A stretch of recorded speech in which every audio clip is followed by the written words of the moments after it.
saya hormati Romo Ramani, yang saya hormati Bapak Ibu pengurus wihara Pondok Gede, yang saya cintai umat yang berada di ruangan Dharmasala ini. Selamat siang, terimalah salam dalam Dharma, Namo Buddhaya.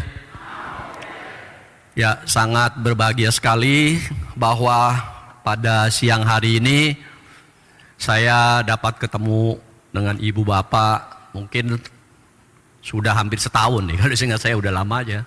Jadi pada kesempatan ini saya mau cerita tentang Onde ya, sama hari ibu. Sebelum saya menyampaikan apa yang menjadi tugas saya pada kesempatan ini, selalu saya buka dengan satu pengertian ya, bahwa yang namanya Dharma Duta itu bukannya guru ya. Jadi Dharma Duta itu tugasnya hanya mengulang, hanya mengingatkan, istilahnya hanya merefresh apa-apa yang seharusnya oleh umat diketahui, apa-apa saja yang oleh umat harus menjadi titik berat atau fokus perhatiannya. Jadi sekali lagi yang namanya Dharma Duta itu bukan guru. Karena kalau guru, terus terang nggak layak saya berdiri di sini. Jadi kesempatan ini kita bicara tentang Tangce ya, dan hari ibu ya. Oke. Kita cerita Tangce dulu ya. Kalau cerita tentang Tangce, maka kita cerita tentang tradisi budaya keagamaan di kalangan umat Tridharma, tanda kutip.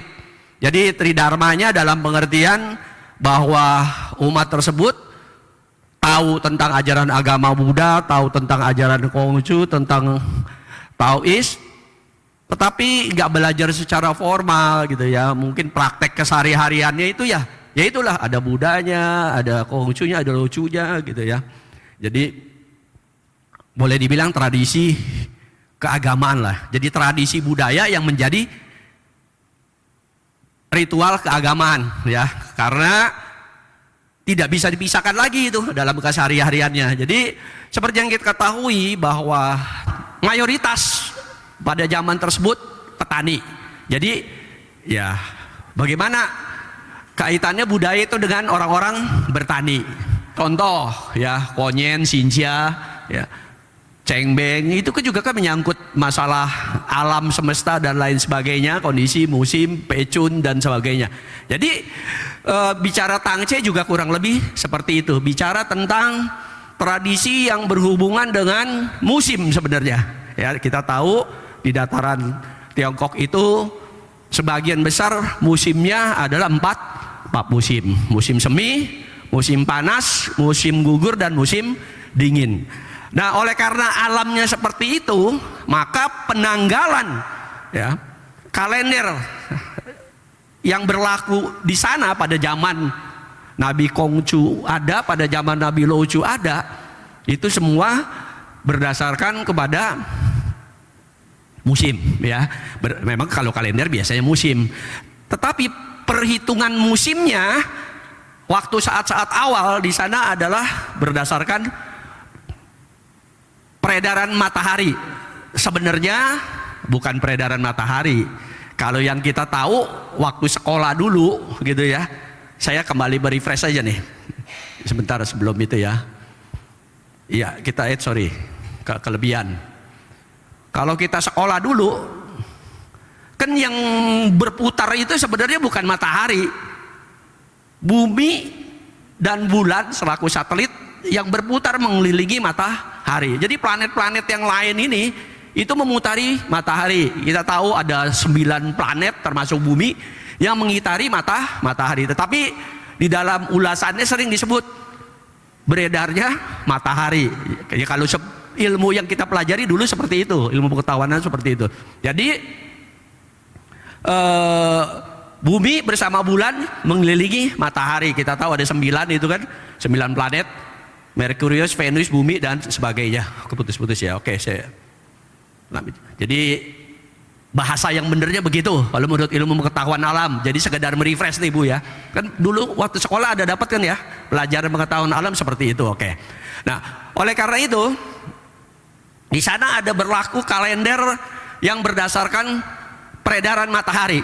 Ya, bahasanya sebenarnya kan tadi saya udah bilang, sebenarnya bukan peredaran matahari tetapi peredaran bumi dan bulan mengelilingi matahari. Sehingga terciptalah kalender dalam satu tahun 24 bulan ya. Nah, 24 bulan inilah kalau menurut saya yang menjadi cikal bakal Ceit dan Capgo. Ya kan? Ceit Capgo kali 12 kan 24 gitu ya. Tetapi di sini bukan disebut Ceit Capgonya itu dikasih nama, tapi bukan selalu jatuh di Ceit dan Capgo. Ada 24 bulan yang berlaku pada saat tersebut. Nah, ini tadi ya awalnya Licun, Yusui, Jingse ini namanya, dan ini ada 24 nih sampai ke Tahan. Nah, di antara nama bulan ini 24 bulan ini ada satu bulan yang namanya Tangce ya, Tungce. Ini tanggal 21 atau tanggal 22 Desember. Posisinya waktu mata bumi mengelilingi matahari bersama dengan bulan itu kalau diukur dalam derajat itu posisi di dalam 270 derajat ya, karena kan satu lingkaran itu kan 360 kan, dibagi 24 jadi 15, selisih 15 tuh. Nah, jadi sebenarnya Tangce ini apa Tungce ini adalah nama bulan di dalam penanggalan kalender matahari, yaitu kapan kebenaran kalau dikonversi kepada tarik Masehi tanggal 21 atau tanggal 22. Oleh karena itu Tangce atau onde sembayangnya bisa tanggal 21, bisa tanggal 22 ya. Itu alasannya, karena memang kalendernya seperti itu. Untuk penanggalan atau jatuhnya tanggal 21 atau 22 penanggalan untuk sembayang Tangce atau onde ini sebaiknya ingetin sionya aja. Jadi kalau di 3 sio ini pasti sembayangnya tanggal 21. Sio liong, sio naga, sio tikus, sio monyet ya. Jadi kalau sio liong, sio tikus, sio monyet pasti sembayang ondenya tanggal 21. Di luar itu tanggal 22 gitu ya. Jadi itu yang perlu ibu bapak ketahui. Perayaan Tangce ternyata adalah peringatan musim ya, dimana musim yang dingin sekali, memang itu ada pada periode musim dingin ya, musim yang sangat dingin sekali, itu titik kulminasinya paling tinggi, terus mulai berangsur-angsur turun ya, mulai dinginnya turun sampai nanti masuk kepada musim semi. Nah, ada satu cerita lagi, ini hubungannya dengan hari ibu. Jadi ibu bapak sekalian, ternyata ada suatu cerita hikayat di mana ada seorang tabib ya, Shinsei gitu ya. Shinsei itu sebenarnya dokter. Saya juga baru tahu tuh, ternyata Shinsei itu dokter ya, sama kalau zaman sekarang gitu. Jadi ada seorang Shinsei. Kalau Shinsei pengobatan timur itu kan selalu obat-obatannya mayoritas herbal ya, diambil dari hutan, daun, ranting dan lain sebagainya, jamur gitu ya, ambil. Nah, ketika satu saat si Shinsei ini cari bahan obat-obatan ke hutan, nah rupanya matanya kepercikan getah. Jadi si Shinsei muda ini matanya buta. Nah, ketika buta dia pulang diantar di rumah, wah orang tuanya mamanya itu sedih luar biasa ya. Kemudian namanya juga cerita ngelihat anaknya matanya buta. Jadi begitu luar biasa kasih si mama itu sebagai anak, akhirnya dia gantiin itu bola mata anaknya, dia copotin bola matanya, dimasukin ke bola mata anaknya, sehingga menurut cerita anaknya itu matanya bisa melihat normal gitu ya. Gitu. Kemudian si mamanya itu yang matanya buta kan bolong. Nah, supaya bolongnya itu nggak kelihatan, ya diambillah tepung yang dibikin bulat itu, terus dimasukin. Nah, itu yang jadi yang onde itu. Akhirnya si mamanya itu bisa ngelihat kembali. Itu mah cuma didongeng. Iya, mata dikorek, boro-boro dikorek, ya, kesenggol dikit aja udah sakitnya luar biasa gitu ya. Kasih sayang seorang ibu itu luar biasa, apapun dia lakukan ya. Jadi kita cerita tentang hari ibu yang ada di Indonesia ya. Jadi hari Mother Day secara internasional saya lupa cari tuh tanggalnya tanggal berapa, ada yang tahu nggak? Tapi di Indonesia Mother Day atau hari ibu jatuhnya adalah tanggal 22 Desember. Itu kaitannya kenapa?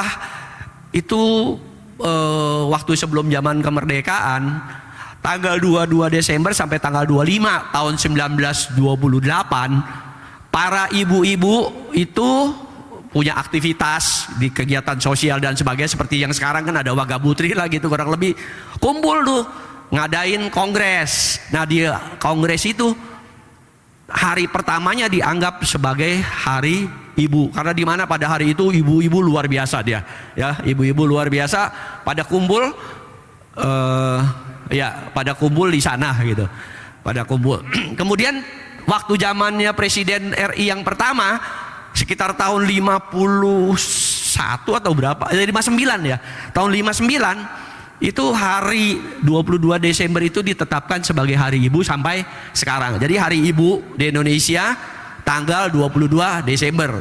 Mother Day tanggal berapa saya lupa cari, belum ketemu, nanti coba kalau ada yang tahu silakan. Jadi kurang lebih ibu bapak sekalian, Mother Day atau hari ibu itu adalah hari cinta kasih seorang ibu kepada anaknya. Nah itu latar belakangnya adalah cerita ibu tadi. Yang bilang siapa? Saya yang main hubung-hubungin aja gitu ya, supaya nyambung gitu ya, supaya ada alasannya lah jadi hari ibu. Dan kemudian ibu-ibu sekalian, kegiatan hari ibu itu kalau di ini jangan ini lewatin aja ya. Kalau di Indonesia peringatan hari ibu itu biasanya pada hari tersebut ibu-ibu dibebas tugaskan. Artinya biasanya kalau sehari-hari ini waktu zaman dulu ya, ibu-ibu kan urusannya apa tuh? Temennya sehari-hari penggorengan, siansi, centong, begitu kan? Wah sibuk urusan masak di dapur gitu. Nah kalau hari ibu itu dibebas tugaskan, nggak boleh ke dapur. Yang ngerjain anak-anaknya dan suaminya gitu. Itu hari ibu itu begitu sebenarnya gitu ya, benar gitu. Tetapi dalam kenyataannya kalau peringatan hari ibu saya bilang cukup aneh. Namanya hari ibu, di mana ibu akan menjadi ratu, orang spesial gitu ya. Dada ini apa? Lomba masak. Lah capek juga dia, bener nggak? Orang hari itu mau jadi ratu nggak boleh ke dapur, lomba masak. Jadi hari ibu nggak cocok kalau lomba masak ya. Hari ibu fashion show pakai baju batik sama nggak cocok, nyusahin kenapa? Mesti beli baju, pilih batik, terus mesti belajar cara jalan dan sebagainya, bikin susah bukannya bikin senang. Jadi kalau saya bilang hari ibu diadain fashion show nggak cocok sebenarnya. Hari ibu adalah hari di mana ibu harus menjadi raja, harus menjadi ratu. Kita harus agungkan. Kenapa diagungkan? Kita lihat menurut apa yang ada di dalam ajaran Buddha ya, di kitab Sutra Bhakti atau Filial Viti Sutra itu diceritakan bagaimana pengorbanan seorang ibu itu. Bagaimana guru kita Sakyamuni Buddha menghormati seorang ibu. Jadi seperti yang kita ketahui ibu bapak sekalian, kalau kalau Sakyamuni Buddha pada zaman tersebut mau menyebarkan dharma, mau menyebarkan ajaran, dia kan selalu pergi dari desa satu ke desa yang lain. Itu zaman tersebut kan ya masih melewati hutan. Nah dalam satu kesempatan rombongan beliau ini melewati hutan. Nah waktu zaman tersebut ya namanya masih zaman kuno ya. Ketika lewat hutan ada ketemu kerangka, ada ketemu tulang ya, ada ketemu tulang. Kemudian si guru kita menghormat. Jadi dalam Sutra Bhakti itu diceritakan seperti itu. Sutra Bhakti ini ada di ajaran Mahayana ya. Kalau di Theravada nggak ada itu. Jadi ketika bertemu dengan songgok tulang, guru kita menghormat. Nah ketika menghormat, murid-muridnya bertanya, "Guru, kenapa menghormat kepada seonggok tulang yang kita nggak ketahui itu siapa? Kemudian jenis kelaminnya laki-laki atau perempuan, kenapa kita menghormat?" Kemudian Sakyamuni Buddha menjelaskan tuh bahwa kita walaupun nggak tahu, kita harus menghormat kepada mereka yang sudah mendahului kita. Kenapa? Karena kemungkinan orang yang lahir ini, yang sekarang udah kontraknya selesai, sekarang jadi kerangka ini, itu mungkin adalah leluhur kita, mungkin orang tua kita. Makanya kita mesti menghormat gitu ya. Kemudian kebenaran yang diberi penghormatan itu, tulangnya warnanya nggak putih banget gitu. Jadi putihnya agak sedikit kusem ya. Ada sedikit kusem. Nah itu di sana dijelaskan bahwa itulah perbedaan antara laki-laki dan perempuan. Kalau laki-laki tulangnya itu putih, kalau perempuan itu tulangnya rada kusem gitu ya, nggak bening. Kenapa? Di situ dijelasin. Karena ketika seorang ibu memberikan ASI, air susu ibu, kepada anak-anaknya, itu saripatinya kesedot, sehingga ya itu menyebabkan perbedaan antara laki-laki perempuan. Sampai cerita tentang 9 bulan kandungan dan sebagainya. Jadi cerita bagaimana pengorbanan seorang ibu. Ibu sangat diagungkan di dalam ajaran Tridharma. Di dalam ajaran Tao juga begitu. Ibu bapak sekalian, di dalam kitab Tao Te Ching 81 bab itu yang hurufnya terdiri dari 5.250 huruf. Ternyata kalau kita mau teliti satu persatu, itu bapak jangan ngiri ya. Itu nggak ada kalimat bapak, ayah, nggak ada. Adanya ibu. Bahkan di bab keberapa itu dikatakan ibu Tao yang tunggal. Jadi ibu sangat dihargai di dalam ajaran Tao. Ya, oleh karena itu, ibu bapak sekalian, saya berpikir bahwa memang hari ibu bagi kalangan umat Tridharma adalah hal yang tidak boleh dilewatkan, karena kebenaran tanggalnya kan mirip-mirip ya, berhimpitan dengan Tangce. Jadi kalau udah habis Tangce udah sekalian ngadain perayaan hari ibu. Cuman tadi tuh yang saya bilang, jangan hari ibu bikin ibunya jadi susah gitu ya. Ibunya harus jadi ratu ya. Mungkin bisa kita contoh dari beberapa tempat yang lain ya. Antara lain misalnya waktu hari ibu, anak-anak di wihara pada datang, Pak Ikwi kasih kado, ada yang cuci kaki mamanya, dan itu saya rasa mungkin lebih positif ya dibandingkan bukannya positif, lebih relevan dibandingkan dengan ibunya disuruh lomba masak dan lain sebagainya gitu ya. Semua pengorbanan itu sangat luar biasa. Jadi oleh karena itu ibu itu sangat diagungkan menurut ajaran Tridharma ya, menurut ajaran Tridharma. Kemudian masalah Tangce, jadi sembahyang onde ini ya rutin kita lakukan, saya yakin umat Tridharma. Tapi jangan lupa ketika melakukan persiapan untuk sembahyang onde atau Tangce ini, libatkan yang muda-muda. Supaya apa? Supaya tahu bagaimana cara bikin onde ya. Ada satu hal yang perlu kita ajarkan kepada generasi muda, bahwa asal mulanya onde itu kan warna originalnya cuma dua, merah sama putih. Kalau di tadi itu ada hijau, ada kuning, ada warna ungu lagi gitu ya. Ya itu mah kreasi. Tapi originalnya cuma dua. Kita harus pertahankan itu original dua. Kenapa? Filosofi dua itu sebenarnya filosofi yin dan yang, ya, merah yang, putih yin, ya, positif negatif, laki-laki perempuan, untung rugi, miskin kaya, kan kurang lebih begitu. Sebenarnya itu banyak syarat ajaran-ajaran yang di sana. Jadi jangan diganti, ya jangan diganti. Usahakan seperti itu gitu ya. Ini kita harus tularkan ke mereka ya. Jadi cara bikinnya, kemudian masaknya, kemudian kalau sudah peduli begitu ya sembayangnya pasti juga mereka akan peduli. Jadi ibu bapak sekalian, urusan onde jangan lagi urusan yang ABG ya, ibu-ibu yang berumur gocap ke atas. Urusannya bapak-bapak yang gocap ke atas jangan.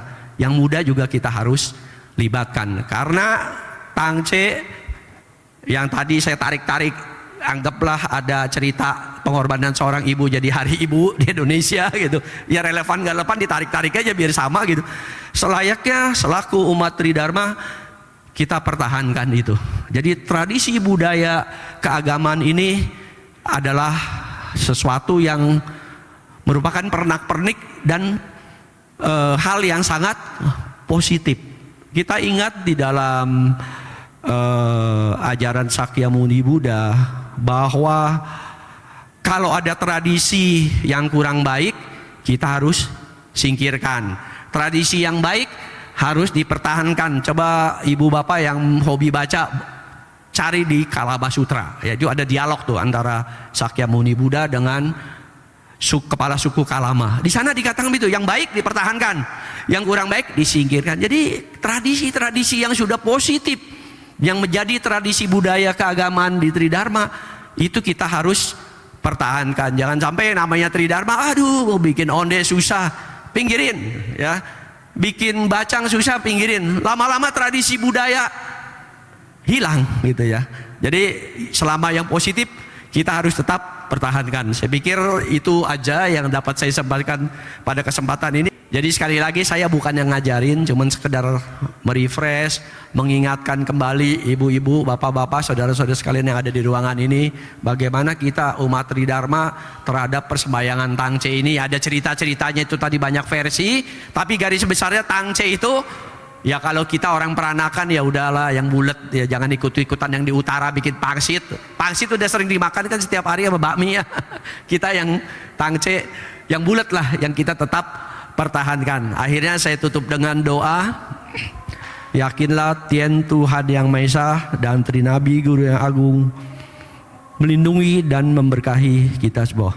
Berbahagialah mereka yang membuka hati dan pikiran untuk menerima Dharma yang mulia ini. Om Mani Padme Hum, mekarlah permata teratai suci mekar. Ya, terima kasih atas perhatiannya. Mohon maaf kalau ada hal-hal yang kurang berkenan. Akhirnya saya tutup dengan salam, terimalah salam dalam Dharma, Namo Buddhaya.